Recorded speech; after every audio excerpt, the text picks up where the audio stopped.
لبيك لبيك لا شريك. National Hajj Commission has made the necessary for your comfort. The preparation is very good. I'm very happy, extremely happy, because this is my first time. And I prepare to follow the rules and regulations given to me. اللهم لبيك لبيك لا شريك لك لبيك إن الحمد والنعمة لك والملك لا شريك له. لبيك اللهم لبيك لبيك لا شريك لك لبيك لبيك والنعمة لك والملك لا شريك لك لبيك اللهم لبيك.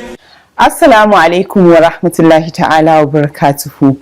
I am Rashida Abubakar, your regular anchor. Once again, glad to have you on the program as you answer the call. Educating pilgrims on do's and don'ts before departing to Saudi Arabia for the Hajj is an exercise taken seriously by the National Hajj Commission of Nigeria, NACON, and other stakeholders. In our Spotlight segment tonight, we shall be talking to an aviation expert on some aspects of the Pilgrim's Enlightenment Program as a prerequisite for the journey to the Holy Land. Also in the program is Making the Hajj, and the discussion tonight is still on preparation for Hajj. Still in the package, we have other regular segments such as NACON News Diary, which highlight the activities of NACON and other stakeholders in the Hajj industry.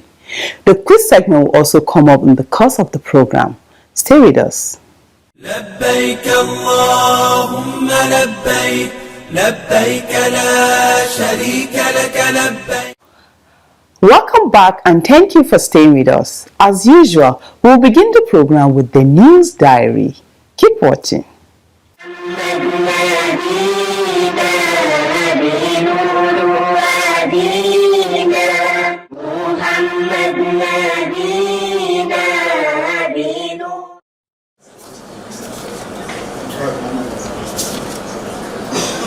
Appending their signatures on these documents, officials of the National Hajj Commission of Nigeria, NACON, and Fly Nas, a Saudi-based airline, have sealed agreements for the airlifting of Nigerian pilgrims beginning on the 21st of this month in Abuja.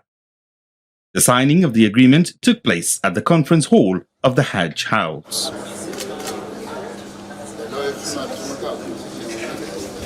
The signing of similar agreements with other approved indigenous airliners was suspended due to the crisis in Sudan. Of course, the reason why this is delayed is because of the Sudan crisis. We're told that the Sudan airspace has been shut down. It means that the airlines will have to go through another route, which from all indication is longer than passing through Sudan. We're hopeful that the Sudan conflict will abate, and if it does, it means that we go back to where we are. We have planned our agreement prior to the Sudan crisis, and we know that as we speak that there is ceasefire in Sudan. For how long that will take place, we don't know. We keep on working on the understanding that the ceasefire will hold, or the war itself will come to an end, so that the pilgrims from all over this part of the world, not just Nigeria, will be able to travel safely to Saudi Arabia. Among the five is a Saudi accredited carrier. They are here with us under a subsisting bilateral air service agreement. And therefore, their position is distinct in the arrangement, different from the other Nigerian registered airlines. We had discussion with them, and they are conscious of their diplomatic status. They listened to us, and they cooperated with us, and they went ahead. They signed our airlift agreement. They are not in any way trying to betray their colleagues from Nigeria. They are conscious of their diplomatic position. They are different from Nigerian registered airlines. The Nigerian registered airlines are reluctant to sign the agreement, not because they don't like the business, not because they are greedy. They are trying to be realistic. NACON management is scheduled to deliberate with the Nigerian airliners on Tuesday the 9th to find a solution to the problem. The airliners are Max Air, Asman Air, Air Peace and Aero Contractor.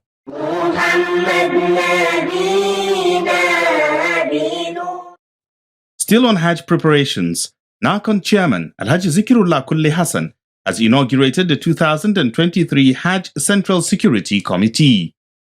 While unveiling the committee, the NACON boss reiterated the importance of security during the Hajj exercise, particularly in ensuring the safety of pilgrims. The terms of reference are as follows: intelligence gathering on the activities of pilgrims at both onshore and offshore operational points in order to detect any action capable of tarnishing the image of the country. Timely detection of corrupt activities of Hajj managers, as well as taking appropriate action to guard against reoccurrence. Proactive actions to prevent any breach of security at various departure centers, Hajj camps, and any other areas where pilgrims are gathered through proper liaison with state commands of the various security organizations and the Pilgrim Welfare Board, agencies through commissions. To conduct public opinion survey among the pilgrims on all aspects of welfare, feeding, accommodation, transportation, payment of BTA, etc. during offshore and onshore operations. The committee, which will be headed by Ambassador Ahmed Mungunu, has its membership drawn from various security agencies. We are also going to be deeply involved in the sensitization programs onshore, and I will urge each of these members who are going to the various departure points to be part of these sensitization programs. Take time to brief pilgrims about the nature of law and law enforcement over there.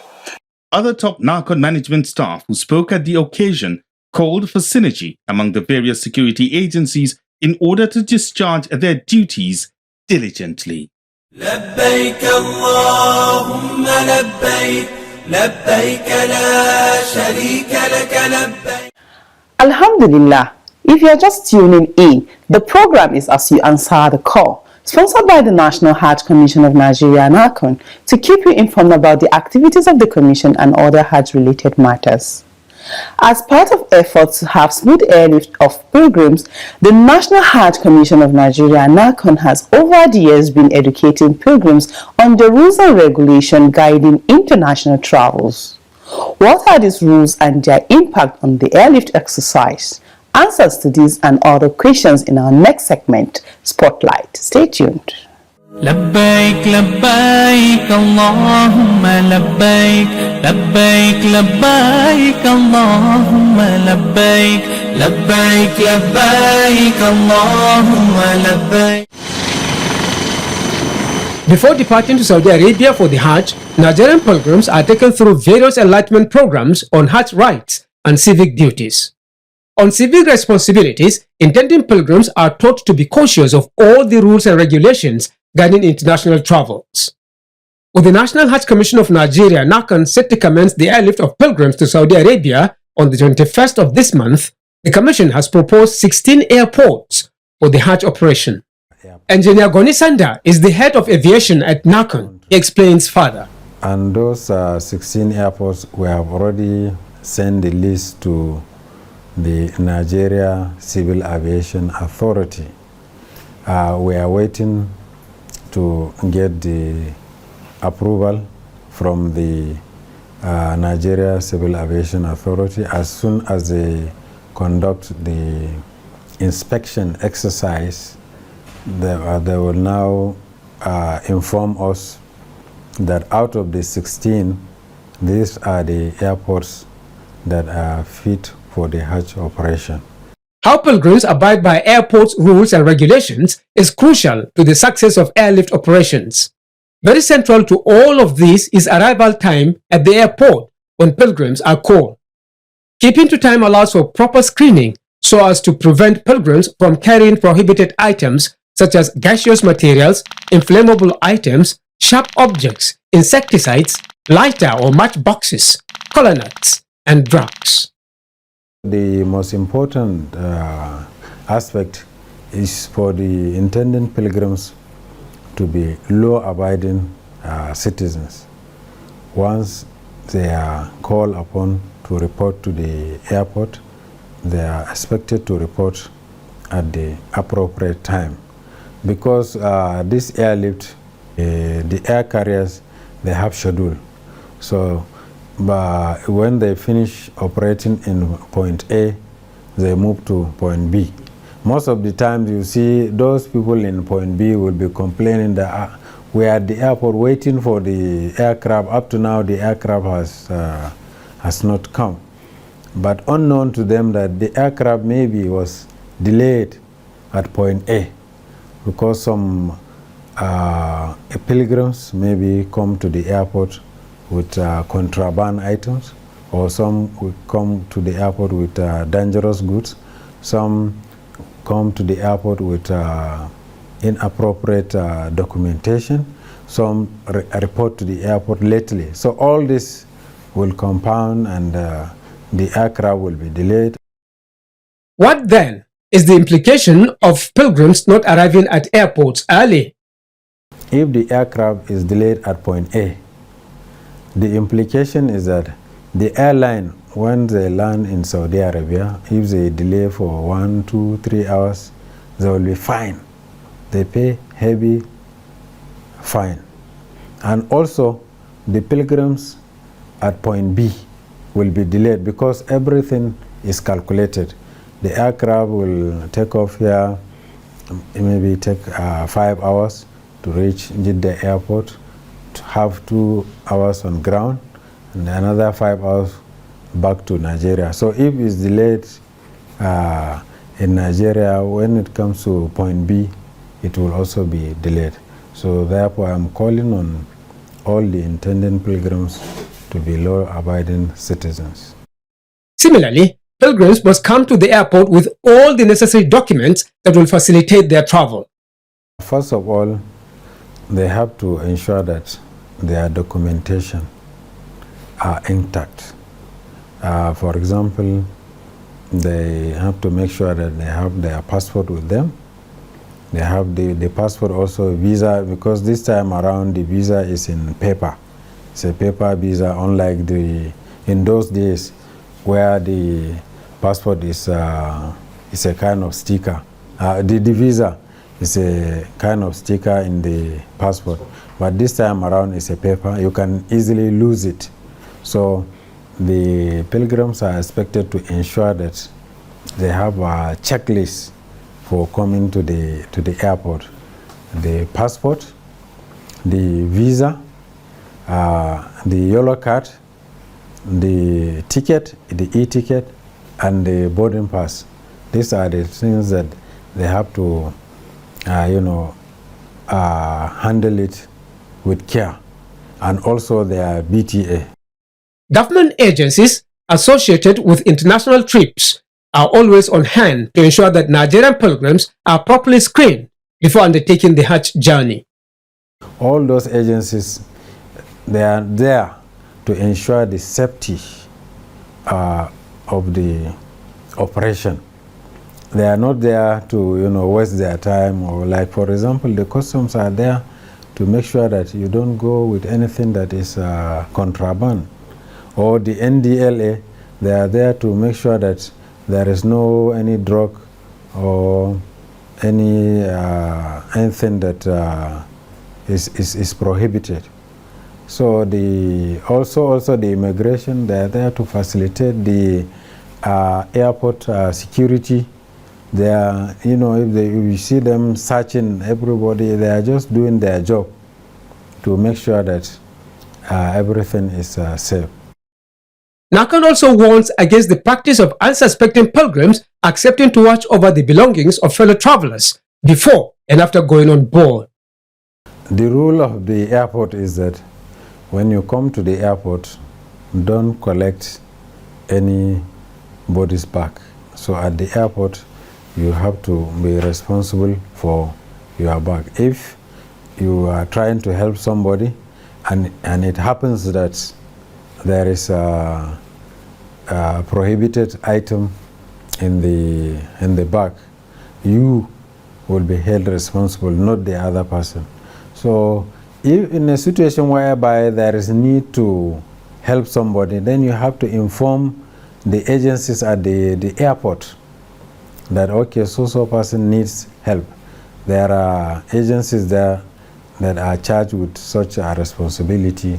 They are going to help the pilgrim, but you on your own, you are not expected to, carry anybody's baggage, because there are bad elements that can put some contraband items in the bag. Very central to the success of Hajj operations is the effective management of pilgrims' 32 kilogram and 8 kilogram luggage. NACON and state officials have taken measures through enlightenment programs to ensure that pilgrims comply with the luggage requirements. The 32 kg check-in luggage, the check-in is done while you are in Mecca.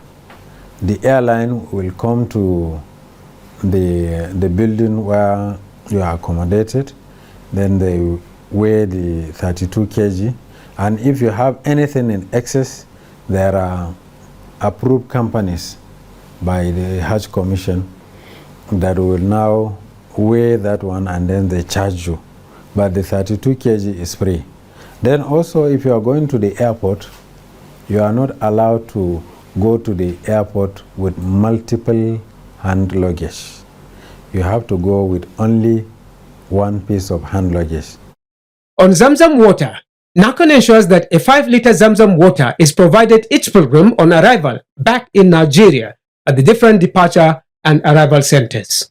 In all, NACON and its aviation-related stakeholders are working assiduously to facilitate the provision of facilities at the various airports to be used to ensure that pilgrims are comfortable during Hajj operations. لبيك اللهم لبيك لبيك لا شريك لك لبيك. MashaAllah. Coming up next is Making the Hajj. Tonight, Imam Tajuddin Bello Adigu takes us through discussions on the conditions associated with Hajj. Let's hear him.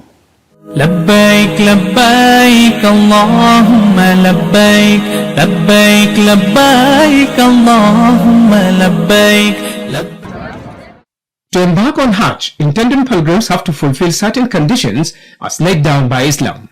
These conditions include, among others, being a Muslim and have attained the age of puberty, to be of sound mind, have means to undertake the journey, and being physically fit to perform the rites of Hajj. Sure, all your financial responsibilities are cleared. On Making the Hajj tonight, Imam Tajuddin Muhammad Bello Adigun explains these conditions. Well, among the conditions that makes Hajj to be acceptable is for one to be a Muslim. There is no compulsion on a non-Muslim to go on Hajj.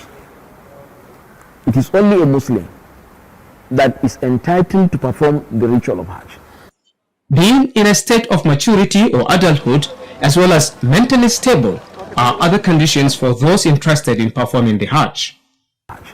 Secondly, is on those who actually are sane, those who are having senses, not somebody mentally affected. A mad person has no Hajj. It is only those who are sane that should go on Hajj. One must be matured too. Maturity here. But if a child less than the age of maturity will go to Hajj, yes, Rasulullah SAW recommended it, he's going to have the reward, but he did not discharge the real Hajj that actually Allah made compulsory on him.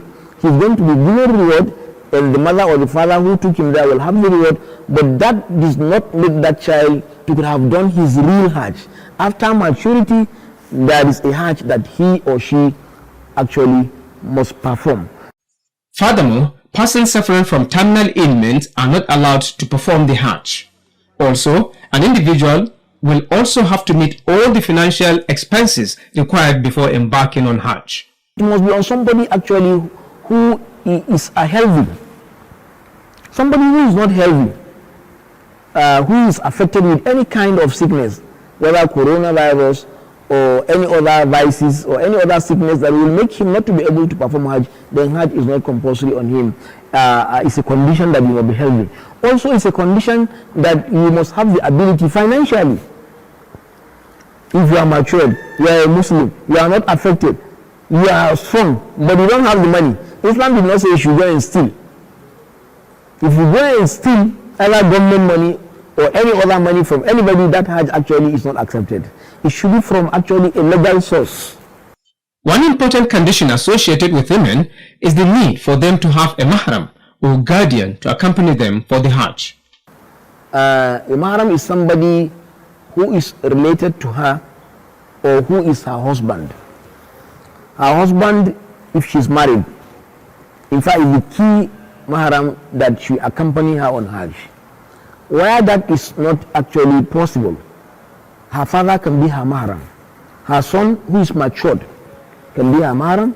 Her senior brother, consanguine or germine, that is half brother or full brother, even from the same mother, can act as her mahram. Somebody actually who by Islamic teaching cannot marry her and is matured and related to her, in the simple definition of her mahram, except of course her husband, which we have identified earlier. Now, this is a condition as far as Islam is concerned. Even though there are scholars who have softened it to be a group of individuals coming, of women. For instance, if women are coming from Abuja and there are about 1,000 women and they are going to be in the same group, that group can survive the position of mahram where the mahram is not to be there. And I think actually that is okay Islamically and is acceptable. Acquiring knowledge on how to perform the Hajj is another condition intending pilgrims are required to fulfill. In addition to these, Imam Tajuddin stressed the need for intending pilgrims to engage themselves in exercises in order to be physically fit to stand the rigors of the Hajj. Now it's time to know the winner of last week's quiz and the question for this week. Good luck. لبيك لبيك اللهم لبيك. Welcome to the quiz segment. The question in the last episode was, name any two Hajj rules peculiar to women. The correct answer is, having a muharram, allowed to wear cloth of any color or ihram. The winner is Kauthar Suleiman from Kogi State. She provided the answer ahead of others. Kauthar Suleiman will be contacted on how Narcon will reach her with the prize she won. A quiz winner will get 25,000 Naira cash prize. This is part of Narcon's efforts in social investment in Nigeria. Now to the quiz for this week. And the question is, list 3 conditions to be fulfilled before an intending pilgrim embarks on Hajj. Again, list 3 conditions to be fulfilled before an intending pilgrim embarks on Hajj. Text your answer to the numbers showing on your screen. The winner will be the first person whose correct answer is received. All answers should carry the name and location of sender. Good luck and happy viewing. Once again, good luck to you. Up next are your messages. لبيك لبيك اللهم لبيك. Rabia Adamu from Kebbi State sent in the message. It reads, Assalamu alaikum. Kudos to Narcon Chairman Alhaji Zikrullah Kule Hassan and the entire staff of the Commission for their tireless work to enlighten the Ummah on Hajj and Umrah. I also appreciate Narcon for introducing various projects for the development of the Hajj and Umrah industry. This is where we draw the curtain on today's program. See you same time next week with another edition of the program. But before we go, remember that you can send your messages, comments, observations and questions through our mobile phone number and other social media platforms. Thanks for watching. Ma'assalam. لبيك اللهم لبيك لبيك لا شريك لك لبيك إن الحمد والنعمة لك والملك لا شريك لك لبيك اللهم لبيك لبيك لا